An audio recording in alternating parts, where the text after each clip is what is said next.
台语字真趣味，乡亲啊，原来结骨话台语安尼写，结骨就是调皮、俏皮。结骨话就是俏皮话，就是华语的歇后语，嘛当讲是热气啦话。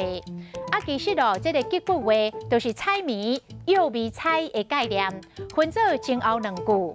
头前句是题目，后壁句是答案。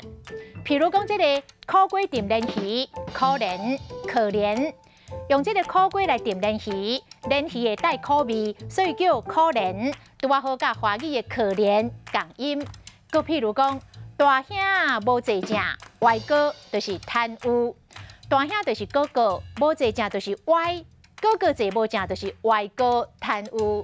还有像这个乌人食火炭，乌食乌，黑吃黑。王阿波放炮，惊死人，吓死人。